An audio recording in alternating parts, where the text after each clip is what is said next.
तो आखिरी स्पीकर जो हैं वो टीचर हैं यंग जनरेशन के। वैसे तो रावियन हैं माशाल्लाह, हिस्टोरियन हैं, हिस्ट्री पढ़ाते थे। ज़िंदगी में अचानक हादसे के बाद डीरेल हुए। डॉक्टर्स ने अपनी सरतोड़ कोशिश की उन्हें किसी तरह से उस हालत से निकालने की, ये तो वो खुद ही बता देंगे।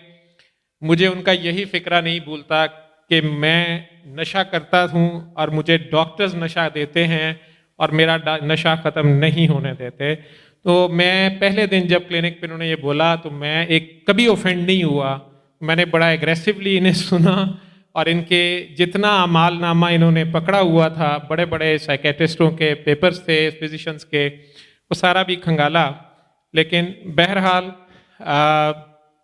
ये उसमें से कैसे निकले 5-10 मिनट में, इस नशे की जो खुद हम भी डॉक्टर्स आदत डाल देते हैं, उसमें से निकलता वही है जो निकलना चाहता है, जो खुद कम से कम इतनी कोशिश करना चाहता है कि मैंने इस लत से, नशे से, आदत से जान छुड़ानी है।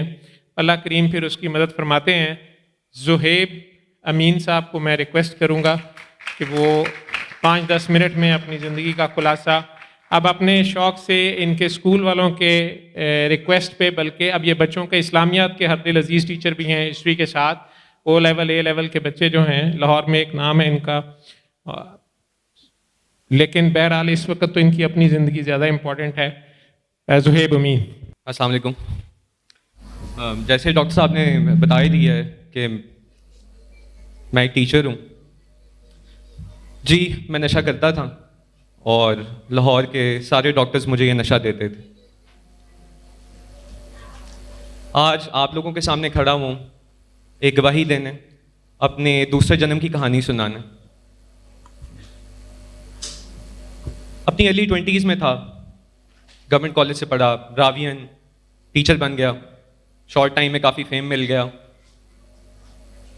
सब कुछ अच्छा चल रहा था, दोस्तियाँ, यारियाँ, यंग एज के पैशंस, शरारती था, शरारती होते हैं सारे लड़के, सारी शरारतें की थोड़ी थोड़ी। अल्लाह से डर भी लगता था। फिर एक दिन एक अलमनाक हादसे में अपने वालिद को खो बैठा और साथ साथ ज़िंदगी का मकसद भी खो बैठा। डीरेल हो गया, समझ नहीं आई, आज तक समझ नहीं आई वो क्या था। वो कोई साइकोलॉजिकल प्रॉब्लम था, कोई नफ्सियाती मसला था, गुस्सा था, गम था, क्या मुझे आज तक समझ नहीं आ सकी। सिम्टम्स क्या थे?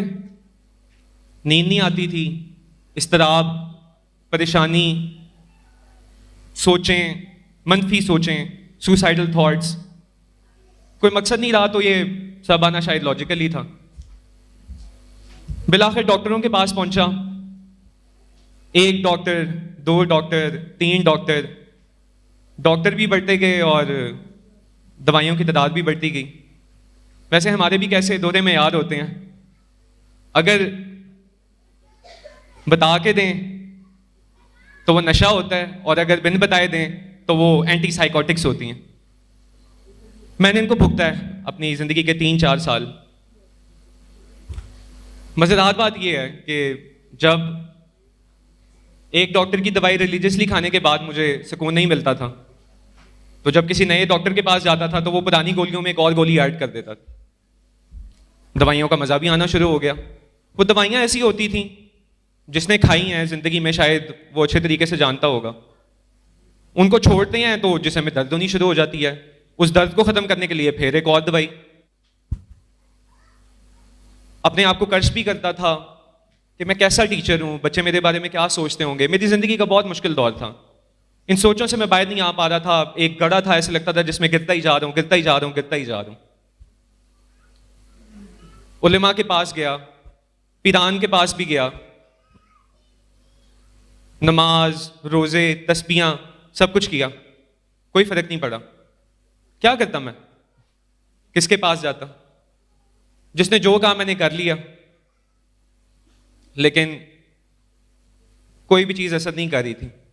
डॉक्टर भी अपनी जगह सही थे, लेकिन उनके पास मेरे मसले का जवाब नहीं था। जिस दिन मैं डॉक्टर साहब के पास पहुंचा हूं, आज कसीदा बुर्दा शरीफ सुनते हुए मुझे वही दिन याद आ रहा था। वो दिन है और आज का दिन भी, आज मैं आप लोगों के सामने जिंदा खड़ा हूं। खैर हुआ ऐसे कि डॉक्टर साहब ने सारा रिकॉर्ड देखा मेरा। एकदम से उन्होंने कहा कि अच्छा चलो दुआ करते हैं। उन्होंने सूरह रहमान सुनाई, मैंने आंखें बंद करके सुनी। तबीयत में अजीब सी बेचैनी सी पैदा हुई। अभी सुनते सुनते डॉक्टर साहब ने कहा यार सबको माफ कर दो।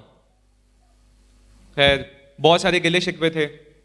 पहले तो अपने आप से कहा सारों को माफ कर दिया है, लेकिन जब जोर डाला तो पता चला बहुत सारे लोग थी, सबको माफ किया, सुकून मिला।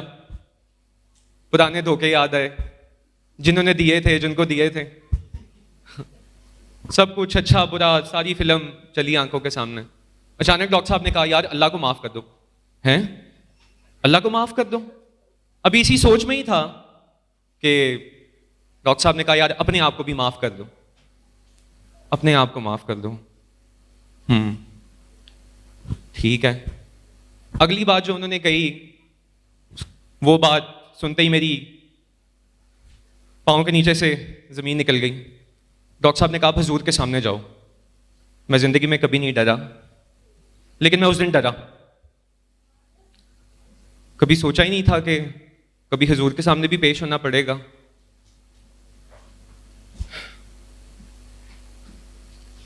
उनके सामने कैसे पेश होते हैं, क्या लेके पेश हूं उनके सामने? मेरे पास कुछ भी नहीं था। बहरहाल डॉक्टर साहब ने कसीदा चला दिया और मैं कहीं उसमें गुम हो गया। डॉक्टर साहब ने कहा वो तुम्हारे से बहुत प्यार करते हैं, तुम्हारी सोच से भी ज्यादा। वो तुम्हारे से तब भी प्यार करते थे जब तुम्हारे माँ बाप भी तुम्हें नहीं जानते थे, जब तुम्हारे माँ बाप भी तुम्हें नहीं जानते थे। हम सबको, जब हमारे माँ बाप भी नहीं जानते थे, वो तब भी हमारे से प्यार करते थे। हमारे माँ बाप ने तो हमारे पैदा होने के बाद दुआएं करनी शुरू की ना। वो हमारे पैदा होने से भी 1400 साल पहले हमारे लिए दुआएं कर रहे। पता नहीं क्या हुआ, बस ऐसे लगा कि अपने वालिद की वो गोद जो मैं मिस कर रहा था, मुझे वो मिल गई है। मुझे सुकून आ गया। शायद मैं अल्लाह ताला को माफ नहीं कर रहा था कि मैं मेरे वालिद को इतनी जल्दी ले गया, और अपने आप को माफ नहीं कर रहा था कि शायद अपने वालिद को कोई बहुत बड़ा इंसान बनकर नहीं दिखा सका, कुछ बहुत ज्यादा अचीव नहीं कर सका। लेकिन पता ही नहीं था कि इतनी जल्दी चले जाएंगे। लेकिन एक बात और भी पता चली कि एक सुकून वाली गोद है जो हमेशा मौजूद है,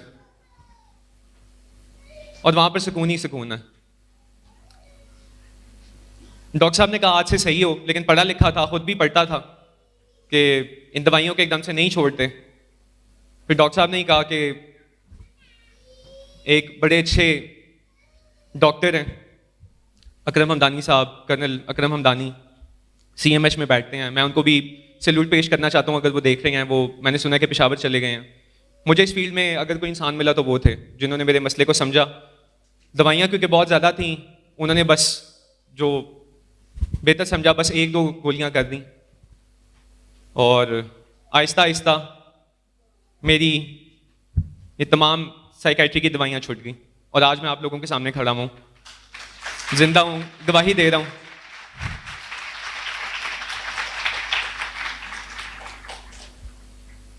मैं आप सबको ये मैसेज देना चाहता हूँ, मैंने अपनी ज़िंदगी के 34 सालों में ये सीखा है, और इस एक्सपीरियंस से बहुत सारे यंगस्टर यहाँ पे बैठे हुए हैं, बहुत सारे लोग जिनको बहुत सारे साइकोलॉजिकल मसले हैं। मैंने भी ये डॉक्टरों से सुना कि भी OCD है, कोई बाइपोलर डिसऑर्डर है, डिप्रेशन है, पता नहीं कौन कौन सी बीमारियों के मैंने नाम सुने। पिरान ने भी कहा, किसी ने कहा कि भी असैब हैं, किसी ने कहा असरात हैं, लेकिन दरअसल ये सारी चीज़ें मेरे अंदर ही थी। नफरत हर बीमारी का जड़ है और बेगर्ज प्यार उसका इलाज है। वही प्यार जो सरकार दो आलम हमारे से करते हैं, उनको हमारे से क्या करता। आप सभी एक दूसरे से बेगर्ज प्यार करें। यंग जनरेशन को मेरा ये मैसेज है कि आप अल्लाह ताला के साथ फेयर हो जाएं, आपके सारे अफेयर्स कामयाब हो जाएंगे। बस अल्लाह ताला के साथ फेयर हो। बाकी हमने इन दवाइयों को, इन मेडिसिन को अपनी ज़िंदगियों में कुछ ज़्यादा ही अहमियत दे दी है। हम सबको पता है, जिन लोगों ने ये खाई हैं सबको पता है कि इससे बंदा ठीक नहीं होता है, लेकिन फिर भी डॉक्टरों के पास भागते हैं। मेरा आप लोगों को मैसेज ये है कि लोग कसीदा सुन के सरकार दो आलम के सामने पेश होकर भी क्योर हो सकते हैं, और आज मैं उसकी एक जिंदा मिसाल आप लोगों के सामने खड़ा हूँ। इस कसीदे ने मेरी ज़िंदगी बदल दी, मेरे में एक रेवोल्यूशन आ गई, मेरे में एक इनकलाब आ गया, मेरी नज़र बदल गई, मेरी सोच बदल गई, मेरा पूरा वजूद बदल गया।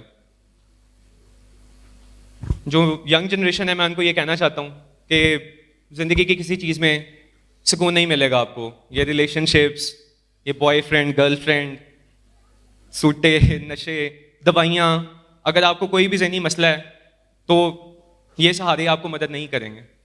आखिर में आपको यहीं पर ही आना पड़ेगा। तैबा वाले आ गल तेरे उत्ते मुकदी है, आपको यहीं पर ही आना पड़ेगा। बेहतर है कि आप अभी आ जाएं। मैं अपनी ज़िंदगी के 34 सालों बाद आज इस नतीजे पे पहुंचा हूं, और मेरी ज़िंदगी का हर गुजरता हुआ दिन मुझे ये कन्विंस कर रहा है कि अल्लाह और सरकार दो आलम उन्हीं के बताए हुए तरीके में आफियत है, खैरियत है और सुकून है। और इसे हटने में, डीरेल होने में ही बेसिकली हम सारे उसी की कीमत दे रहे हैं। अल्लाह ताला का क्या वैर है हम सारे पाकिस्तानियों के साथ। मैं ये भी सोचता होता था, हम दरअसल लमलन मुनाफिक हैं, मुझे ये भी समझ आई। हम दरूद तो बहुत पढ़ रहे हैं लेकिन कर नहीं रहे। हमारा कॉल तो सरकार और उनके ख़ानदान को हर वक्त सल्यूट करता है, लेकिन हमारा अमल बिल्कुल उनके दुश्मनों वाला है। हम लोग माफ़ नहीं करते। उन्होंने पत्थर खा के, दांत शहीद करा के, पूरा ख़ानदान शहीद करा के किसी ने भी बददुआ नहीं दी, और हम लोग दुआ नहीं देते हैं, मरने वाले को भी दुआ नहीं देते हैं। बस मेरा मैसेज यही है आप लोगों को कि आप लोग कसीदा बुर्दा शरीफ सुने। अगर आप किसी भी ज़हनी मसले का शिकार हैं, इसमें यकीनन आपके हर मसले का हल है। मैं आज भी टीचिंग करता हूँ। If not the best then one of the favourite teachers of my students. शादी की है, बेटी है, एक अच्छी और खुशहाल ज़िंदगी गुजार रहा हूँ। अल्लाह की दी हुई हर नेमत है, हजूर है, और बस यही सब कुछ है। बहुत शुक्रिया, थैंक यू।